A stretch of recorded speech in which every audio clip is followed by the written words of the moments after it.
विद्यार्थी मित्रों गगन online academy में आपनु फरीथी हार्दिक स्वागत है। तो झड़पथी આપણે વિભાગ નંબર જે એ છે બરાબર છે એનો પાંચમો પોર્શન શરૂ કરી રહ્યા છે જોડકા જોડો। તો મોડું ન કરતા શરૂ કરીએ। તો પ્રશ્ન 5 ની અંદર નમસ્કાર વિદ્યાર્થી મિત્રો, ગગન ઓનલાइन एकेडमी में आपनु हार्दिक स्वागत है। तो મોડું ન કરતા આપણે વિભાગ નંબર એ જે છે એનો પાંચમો પોર્શન જે છે જોડકા જોડો એ શરૂ કરીએ બરાબર છે। તો એમાં પ્રકરણ 2ના જોડકા જોડોના દાખલા આપણને આપેલા છે। તો જુઓ અહીંયા આપણે આલ્ફા બીટા, બીટા ગેમા અને ગેમા આલ્ફા બરાબર છે, એટલે કે બે શૂન્યોનો ગુણાકારનો સરવાળો અને આલ્ફા બીટા ગેમા બરાબર છે આપેલા છે। તો યાદ રાખો મિત્રો, ત્રણ શૂન્યો છે અને ત્રણ શૂન્યો છે એટલે ત્રિઘાત બહુપદીની વાત ચાલી રહી છે। તો ત્રિઘાત બહુપદી માટે આપણે જાણીએ છીએ alpha plus beta plus gamma ત્રણ શૂન્યોનો જે સરવાળો છે બરાબર છે એનું સૂત્ર -b/a હતું। એ પ્રમાણે alpha beta plus beta gamma plus alpha gamma અથવા ગેમા આલ્ફાનું સૂત્ર c/a હતું અને આલ્ફા બીટા અને ગેમા જે છે ત્રણેય શૂન્યોનો ગુણાકારનું સૂત્ર -d/a હતું। તો હવે મને કહો જવાબ શું આવશે? તો આના પ્રમાણે c/a આવ્યો બરાબર છે, એટલે પહેલામાં જવાબ શું આવશે? બી। અને આલ્ફા બીટા ગેમામાં -d/, એટલે કે બીજામાં શું આવશે? સી આવશે। તો આપણો જે જવાબ જે છે મિત્રો આ પ્રમાણે આવશે। નેક્સ્ટ દાખલા તરફ જઈએ। તો મિત્રો દ્વિઘાત બહુપદી અહીંયા આપણે જે બીજો જે જોડકું છે એમાં દ્વિઘાત બહુપદી પ્રમાણે છે।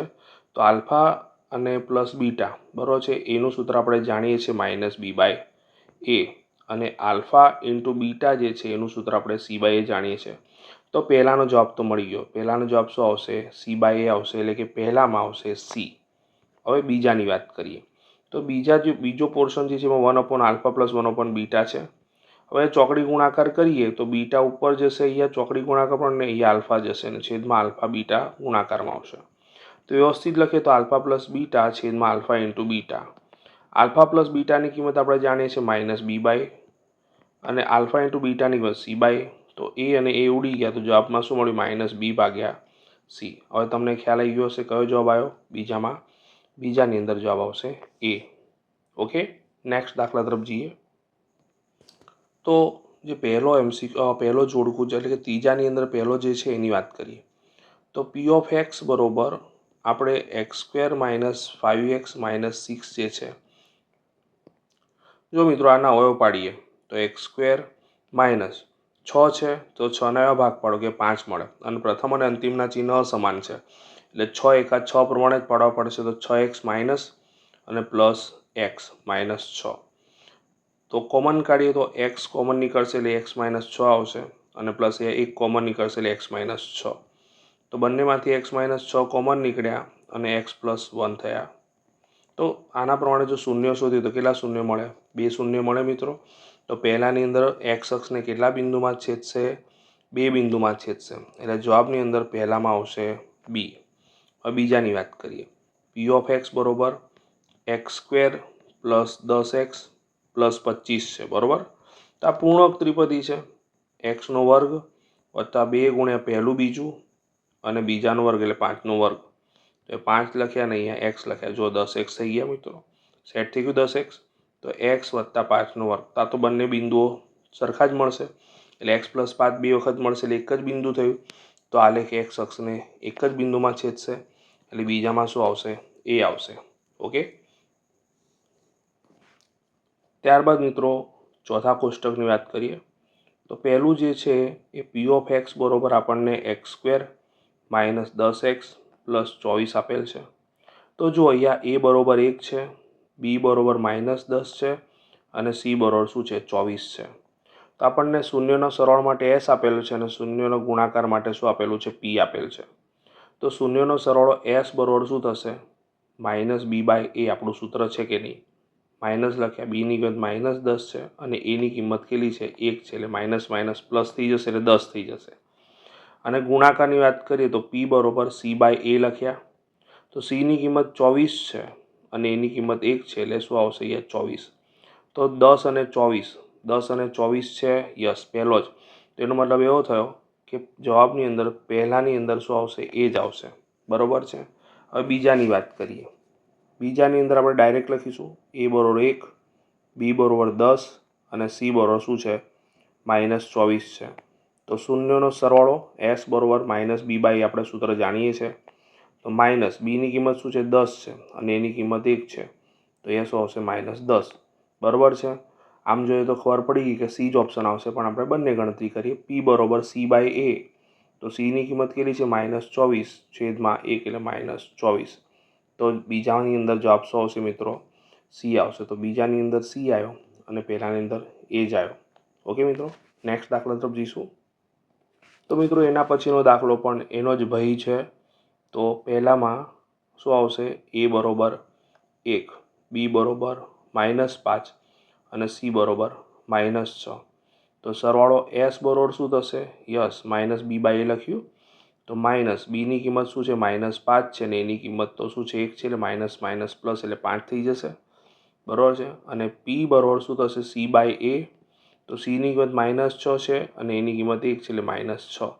તો 5 અને -6 કોનામાં છે યસ આનામાં છે, એટલે આપણો સી ઓપ્શન આવશે. એટલે પહેલામાં શું આવશે જવાબમાં સી ઓપ્શન આવશે. બીજાની વાત કરીએ તો બીજાની અંદર a બરોબર શું છે 1 છે, b બરોબર 5 છે, c બરોબર -1 છે. તો s બરોબર -b અપોન a લખ્યા, માઇનસ બીની કિંમત 5 લખી, એની કિંમત 1 લખી, એટલે જવાબ -5 આવશે. -5 વાળો તો ઓપ્શન આ જ છે, પણ આપણે ગણતરી કરીએ. p બરોબર c બાય a, સીની કિંમત આપણા જોડે કેટલી છે -1 છે અને આ 1 છે સોરી એ ભૂલ થઈ છે. અહીં આપણે સીની કિંમત -6 છે. તો અહીંયા આપણે શું લખ્યું -6 લખ્યું. બરાબર છે. તો જવાબમાં શું આવશે -6. ઓપ્શન નંબર કયો આવશે બી આવશે. ત્યારબાદ મિત્રો પ્રકરણ નંબર 5ના જોડકા છે. તો શું છે જોઈએ આપણે. તો આપણને આવી રકમ આપી છે, 10મું પદ શોધવાનું કીધું છે શ્રેણીનું, આમાં 14મું પદ શોધવાનું કીધું છે. એટલે ઇન શોર્ટ આપણે દાખલો જ ગણવો પડે. તો અહીં a બરોબર શું છે મિત્રો 5 છે, d બરોબર 10માંથી 5 જશે એટલે કેટલા વધશે બાદબાકી કરીશું તો 5 આવશે. અને એની કિંમત આપણે શું છે 10મું પદ શોધવાનું છે એટલે 10. તો 10મું પદ આપણા જોડે શું થશે a પ્લસ n-1 ઇન્ટુ ડીમાં એનની કિંમત 10 મૂકે એટલે 9 થઈ જાય. એટલે ડાયરેક્ટ a પ્લસ મેં 9d લખ્યા. બરાબર છે. તો એની કિંમત 5 લખી વત્તા 9, ડીની કિંમત શું છે 5. બરાબર છે. 5 વત્તા 9 પંચા 45, 45 અને 5 કેટલા થશે મિત્રો 50 થશે. એટલે પહેલાનો જવાબ શું આવશે સી. એટલે જવાબની અંદર પહેલાની અંદર આવશે સી. હવે બીજું જોઈએ. તેમાં a બરોબર 5 છે, d બરોબર 8માંથી 5 જશે એટલે કેટલા વધશે 3 વધશે. અને કયું પદ શોધવાનું છે 14મું પદ. તો મિત્રો મેં તમને હમણાં જ કીધું 10 હોય તો એ 9 આવે, તો 14મું પદ હોય તો શું આવશે બોલો બોલો યસ 13d આવશે. ઓકે, એની કિંમત કેટલી છે 15 છે, 13 લખ્યા. બરાબર છે. ડીની કિંમત કેટલી છે 3 છે, તો 5 લખ્યા, 13 તરી 39, 39 અને 5 કેટલા થાય 44 થાય. તો 14મું પદ શું હશે આ શ્રેણી સમાંતર શ્રેણીનો 44 હશે. એટલે આપણો ઓપ્શન નંબર કયો આવશે એ આવશે. એટલે બીજાની અંદર આવશે એ. આશા રાખું છું ખ્યાલ આવી ગયો છે તમને. નેક્સ્ટ દાખલા તરફ જઈએ. જુઓ મિત્રો, દાખલા નંબર જે બીજો છે એની અંદર મેં તમને આગળ ઘણી બધી માહિતી આપી દીધેલી છે, પણ તમને ડાયરેક્ટ જવાબ કીધેલો. આજે હું તમને ડાયરેક્ટ જવાબ નહીં પણ આ તમને સમજાવીશ કઈ રીતે યુગ્મનો સરવાળો શું થાય. તો જો સમજો, પહેલાં તો યુગ્મ સંખ્યાઓ કઈ તો 2, 4, 6, તેમ છેલ્લી જે છે 2ના ગુણકમાં એટલે 2n. તો આપણા જોડે પહેલું પદ છે 2, છેલ્લું પદ છે 2n અને ટોટલ સંખ્યાઓ n કેટલી છે n છે. તો SNનું સૂત્ર શું છે આપણા જોડે n/2 કૌંસમાં a પ્લસ l છે મિત્રો. તો n તો n જ છે, ભાગ્યા 2 લખ્યા. પહેલું પદ શું છે 2 અને અંતિમ પદ શું છે 2n છે. બરાબર છે. તો n/2 લખ્યા. આ બંનેમાંથી શું કોમન નીકળશે 2 કોમન નીકળશે એટલે 1 પ્લસ શું વધશે n વધશે. 2 2 ઉડી જશે, આ n અંદર ગુણાઈ જશે એટલે શું થશે n પ્લસ n². તો યુગ્મ પ્રાકૃતિક સંખ્યા જે છે બેકી પ્રાકૃતિક સંખ્યા એનો સરવાળો શું થાય n² પ્લસ n. બરાબર છે મિત્રો. તો ઓપ્શન નંબર કયો આવ્યો બી આવ્યો. બરાબર છે. અને પ્રથમ n ધન પૂર્ણાંકનો સરવાળો તો સૂત્ર ખબર જ છે n ઇન્ટુ n+1/2. તો જવાબમાં પહેલામાં આવશે બી અને બીજામાં આવશે સી. ઓકે, નેક્સ્ટ દાખલા તરફ જઈશું. તો જુઓ, ત્રીજું જે જોડકું છે એના માટે હું તમને હિન્ટ આપીશ મિત્રો. તો પહેલો જે છે એમાં શું કીધું છે 31 - 20, બંનેમાં એ જ કીધું છે. તો જો આ તફાવત કેટલો દેખાય છે, 30 અને 20 એટલે 10નો તફાવત દેખાય છે, અને આને સીધું ડી વડે ગુણી નાખવાનું, બરાબર છે. તો હવે અહીંયા ડી શું થશે, તો -7, બરાબર છે. અહીંયા ડી શું શોધીશું, -7 -3, એટલે -7 વત્તા શું થયું, 3 થયું, એટલે શું થશે, -4. તો 10ને આપણે સીધું -4 વડે ગુણી નાખવાનું, તો 10 ચોક 40, એટલે -40. તો બીજામાં શું થશે વિચાર કરો, -8 અને -11, તો ડી બરોબર શું થશે, -8 -11, બરાબર છે. તો -8 વત્તા 11 થયા, 11માંથી 8 જાય તો 3. તો ઉપરની જેમ જ A30 ઓછા A20, તો આવી રીતે કોઈ પણ રકમ હોય તમે એ રીતે કરી શકો, ડિફરન્સ સીધો લઈને. તો શું આવશે, 10D. અહીંયા 50 હોત ને અહીંયા 20 હોત તો 30 આવત, અહીંયા 100 અને અહીંયા 50 હોત તો 50D આવત. તો 10 ગુણ્યા અહીંયા શું લખ્યા, 3, તો 10 તરીકે કેટલા આવ્યા, 30 આવ્યા. તો તમને ખ્યાલ આવી ગયો. તો જવાબમાં પહેલા ઓપ્શનમાં એટલે કે પહેલો જે જોડકું છે એનામાં જવાબ શું આવશે, -40 આવ્યો એટલે સી, અને બીજું જે છે એનામાં જવાબ 30 આવ્યો એટલે શું આવશે, બી. નેક્સ્ટ દાખલા તરફ જઈશું. ચોથું જોડકું જે છે એની વાત કરીએ તો પહેલું જે છે એકી સંખ્યાઓ છે એની સમાંતર શ્રેણી છે, અને બીજું જે છે શું છે, બેકી સંખ્યાઓની સમાંતર શ્રેણી છે. તો ડાયરેક્ટ જવાબ આપણને ખબર છે કે એકી સંખ્યા માટે 2n-1 આવે અને બેકી સંખ્યા માટે 2n આવે, પણ આપણે અહીંયા શું કરવું છે, nમું પદ શોધતા શીખવું છે.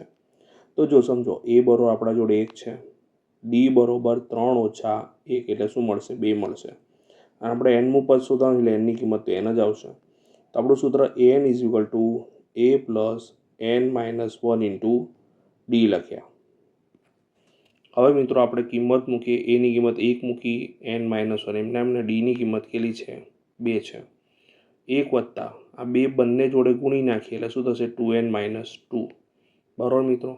તો 2n તો લખી નાખ્યા, આ 1 ધન છે ને 2 ઋણ છે, તો 2માંથી 1 જશે એટલે 1 પણ કહેવા માઇનસ. ખબર પડી મિત્રો તમને, પહેલાનો જવાબ 2n-1 કહી રહ્યા.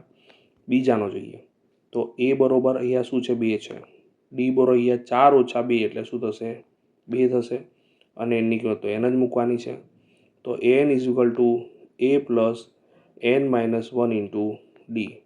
તો એની કિંમત આપણા જોડે 2 છે, n-1 પણ લખ્યા, ડીની કિંમત આપણા જોડે 2 જ છે અહીંયા પણ, બરાબર છે કે નહીં. 2 વત્તા આગળની જેમ આપણે બંને જોડે ગુણીએ એટલે 2n-2 થશે, આ +2 ને -2 જતા રહ્યા એટલે 2n. તો ખ્યાલ આવ્યો મિત્રો તમને, n બરોબર આપણા જોડે કેટલા આવ્યા, 2n આવ્યા. ઓકે, તો ગોખવાની કંઈ જ જરૂર નથી, આપણે સમજવાનો પ્રયત્ન કરો. તો પહેલામાં જવાબમાં શું આવશે, પહેલામાં બી અને બીજામાં શું આવશે, એ આવશે. નેક્સ્ટ જોડકા તરફ જઈએ. તો નેક્સ્ટ જોડકાની વાત કરીએ, એમાં આપણને પહેલી શ્રેણી આપી છે √6, √24, √54 આવું આપ્યું છે. તો જુઓ √6 તો બરાબર છે, આને આપણે 6 ચોક 24 કહી શકીએ, આને આપણે 9 છંગ 54 કહી શકાય, તે શ્રેણી જઈ રહી છે. તો √6 લખ્યા, 4નું વર્ગમૂળ 2 નીકળી જાય એટલે 2 વર્ગમૂળમાં 6, બરાબર છે, અને 9નું વર્ગમૂળ 3 નીકળી જાય એટલે 3 વર્ગમૂળમાં 6. હવે આનો સામાન્ય તફાવત શોધવો છે, તો સામાન્ય તફાવત એટલે આ પદમાંથી આ પદ બાદ કરીએ એટલે d બરોબર 2√6માંથી √6 એટલે વર્ગમૂળમાં 6 બાદ કરીએ તો 2માંથી 1 વર્ગમૂળમાં 6 જાય એટલે વર્ગમૂળમાં 6 વધશે. તો પહેલાનો જવાબ શું આવશે, આપેલો છે સામે એ જ આવશે. બીજાની વાત કરીએ, વર્ગમૂળમાં 5, સેમ ટુ સેમ એ રીતે જ 5 ચોક 20 લખ્યા મેં, બરાબર છે, 5 નવા 45 લખ્યા, એન્ડ સો ઓન. વર્ગમૂળમાં 5 તો છે જ, બીજામાં 4 વર્ગમૂળમાંથી નીકળશે એટલે 2 થઈ જશે, એટલે 2 વર્ગમૂળમાં 5 અને પછી 3 વર્ગમૂળમાં 5. તો આવી રીતે મળશે. તો 2 વર્ગમૂળમાં 5માંથી વર્ગમૂળમાં 5 જશે એટલે આપણને સામાન્ય તફાવત શું મળશે, યસ, વર્ગમૂળમાં 5 મળશે. તો ખ્યાલ આવ્યો કે નહીં મિત્રો. તો અહીં આપણા જવાબમાં શું આવશે, સી. તો આપણો જવાબ વ્યવસ્થિત લખીએ, પહેલાની અંદર શું આવશે, એ, અને બીજાની અંદર સી. તો આશા રાખું છું મિત્રો તમને સરસ રીતે ખ્યાલ આવી ગયો હશે. મેં પ્રયત્ન કર્યો છે કે તમને વધુ ઊંડાણમાં સમજાવું, બરાબર છે. તો સરસ રીતે પ્રિપેરેશન કરો. આની સાથે આપણે વિભાગ એ જે છે 24 ગુણનો સંપૂર્ણ રીતે પૂર્ણ કરી નાખ્યો છે. તમે સરસ રીતે તૈયાર કરજો. આશા રાખું છું તમે 24માંથી 24 લાવો, બરાબર છે. અને હવે પછી તમે બીજા વિડીયો મળતા જ રહેશે, ડિસ્ક્રિપ્શનમાં તમે જોતા રહેજો. ઓકે, અને લાઇક કરવાનું ભૂલતા નહીં, શેર કરજો, સબસ્ક્રાઈબ કરજો. Bye bye.